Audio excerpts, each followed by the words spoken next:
नमस्ते। अगर आप भविष्य के शानदार वकील या जज बनने का सपना देख रहे हैं, तो ये एक्सप्लेनर बिल्कुल आपके लिए है।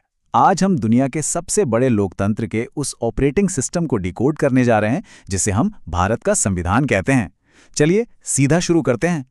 अब आप सोच रहे होंगे कि आखिर इन 395 अनुच्छेदों में ऐसा क्या है जो इन्हें हमारे लोकतंत्र की धड़कन बनाता है। देखिए, कानून के छात्र के तौर पर सिर्फ पन्ने रट लेना काफ़ी नहीं है। आपको ये समझना होगा कि इन्हीं पन्नों में सरकार चलाने की असली रूह बसती है। हमें इसे सिर्फ एक किताब नहीं, बल्कि एक जिंदा, सांस लेता हुआ सिस्टम मानना है। तो एक मेंटर के तौर पर मेरे आज के सिलेबस में 5 मुख्य चीजें हैं। हम भारत की नींव से शुरुआत करेंगे, फिर नागरिक के सुरक्षा कवच और सरकार के कंपस पर बात करेंगे।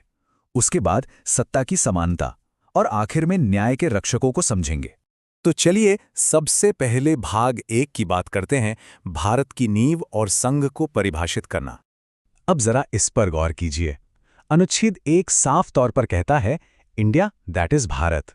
यहाँ दिलचस्प बात यह है कि देश को एक संघ यानी यूनियन के रूप में परिभाषित करने के लिए इंडिया और भारत दोनों नामों का इस्तेमाल हुआ है, लेकिन पूरे संविधान में हिंदुस्तान शब्द आपको कहीं नहीं मिलेगा। अब आते हैं भाग 3 पर, जो है हमारा अपना सुरक्षा कवच यानी मौलिक अधिकार, जो अनुच्छेद 12 से 35 तक हैं। सोचिए कि ये आपकी एक पर्सनल बुलेट प्रूफ जैकेट है जो आपको किसी भी तरह की सरकारी मनमानी से बचाती है। इसमें हमें समानता, स्वतंत्रता और धार्मिक आज़ादी जैसे कई अधिकार मिलते हैं, और कमाल की बात यह है कि अगर कोई इन्हें छीने तो उसे लागू करवाने का अधिकार भी हमारे पास ही है। इसे थोड़ा और प्रैक्टिकली समझते हैं। अनुच्छेद 14 बिल्कुल राशन की दुकान पर लगी उस लाइन की तरह काम करता है जहां कोई वीआईपी नहीं होता। चाहे कोई बहुत बड़ा नेता हो या कोई आम इंसान, कानून की नज़र में सब बराबर हैं। सबको एक साथ लाइन में लगना होगा। और इसी के साथ अनुच्छेद 15 और 16 ये पक्का करते हैं कि किसी के साथ कोई भेदभाव ना हो और सरकारी नौकरियों में आरक्षण का एक सही ढांचा बना रहे।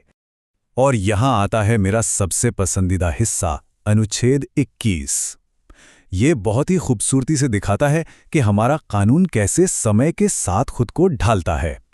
ये सिर्फ सांस लेने या जिंदा रहने की बात नहीं करता, बल्कि एक इंसान की तरह पूरी गरिमा और इज्जत के साथ जीने की बात करता है। अब रोजमर्रा की जिंदगी में इसका क्या मतलब है? आपको जानकर शायद हैरानी हो, लेकिन अदालतों ने प्राइवेसी के लिए अपने कमरे का दरवाजा बंद करने को भी इसी अधिकार में गिना है। यहां तक कि शांति से पर्याप्त नींद लेने का अधिकार भी इसमें शामिल है। बिल्कुल, आपने सही सुना। मशहूर बाबा रामदेव मामले में कोर्ट ने यही तो साफ किया था। चलिए अब भाग 4 की तरफ मुड़ते हैं, जो है सरकार का मार्गदर्शक कंपास यानी राज्य के नीति निदेशक तत्व। इन्हें आप सरकार के लिए एक जीपीएस की तरह समझ सकते हैं। भले ही आप इन्हें लेकर सीधा कोर्ट नहीं जा सकते, लेकिन ये नीतियां बनाने में बहुत काम आते हैं। जरा इस टाइमलाइन को देखिए। अनुच्छेद 45 में बच्चों की शुरुआती शिक्षा की बात सिर्फ एक सुझाव थी, लेकिन 86वें संशोधन के आते आते ये अनुच्छेद 21A के तहत शिक्षा का एक पक्का मौलिक अधिकार बन गया। है ना कमाल का एवोल्यूशन? इसी तरह अनुच्छेद 44 को देखिए। ये भविष्य के लिए एक तरह की न्यूट्रल विश लिस्ट है, जो समान नागरिक संहिता यानी यूनिफॉर्म सिविल कोड का सुझाव देती है। इसे लागू करना पूरी तरह से राज्यों की अपनी मर्जी है। हमने इसे गोवा में बहुत पहले से लागू देखा है और हाल ही में उत्तराखंड में भी इसे आगे बढ़ते हुए देखा जा रहा है। अब आगे बढ़ते हैं सत्ता की समानता पर, जहां हम केंद्र और राज्य के बीच एक शानदार समरूपता देखेंगे। एक लॉ स्टूडेंट के तौर पर अगर आपको चीजें आसानी से याद रखनी हैं, तो इस पैरेलल सिस्टम को समझिए। यहां कितनी खूबसूरत सिमेट्री है।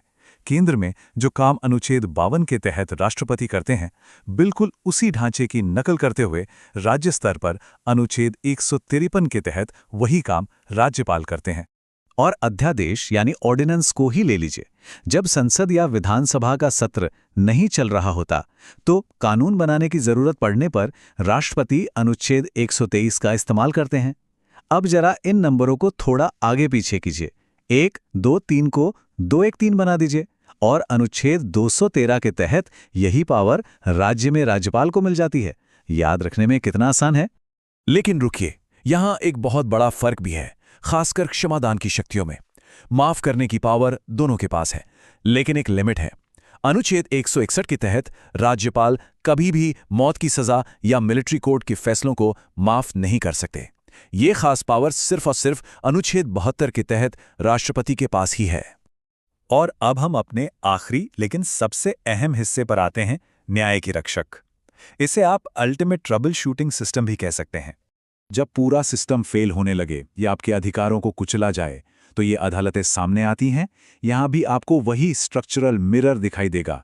सर्वोच्च न्यायालय या सुप्रीम कोर्ट की स्थापना अनुच्छेद 124 में बताई गई है और दूसरी तरफ उच्च न्यायालयों की स्थापना अनुच्छेद 214 के तहत की गई है।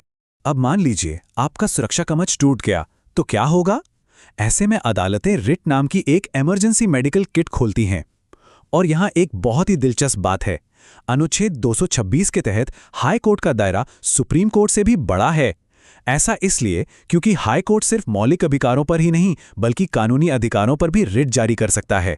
और ये रहे वो 5 खास हथियार: बंदी प्रत्यक्षीकरण, परमादेश, प्रतिषेध, उत्प्रेषण और अधिकार पृच्छा। ये वो रिट हैं जो पक्का करती हैं कि अगर किसी नागरिक की आज़ादी के साथ कोई भी खिलवाड़ हुआ है तो राज्य को तुरंत न्यायपालिका के सामने आकर जवाब देना ही पड़ेगा।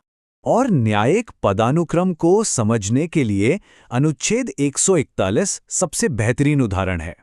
ये साफ कहता है कि सुप्रीम कोर्ट ने जो कह दिया, जो फैसला सुना दिया, वो देश की हर निचली अदालत के लिए एक पत्थर की लकीर बन जाता है। उसे मानना ही होगा।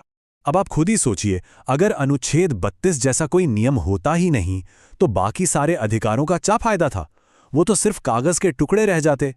इसीलिए डॉक्टर BR अम्बेडकर ने बिल्कुल सही कहा था कि अनुच्छेद 32 इस पूरे संविधान का हृदय और आत्मा है।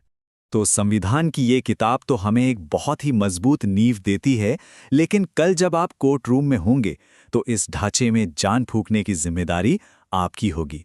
तो जाते जाते मेरा आपसे आखिरी सवाल यही है, कल के कानूनी रक्षक के रूप में क्या आप हमारे लोकतंत्र की इस सच्ची भावना और इन अनुच्छेदों को पूरी शिद्दत से बचा पाएंगे? इस पर जरूर सोचिएगा।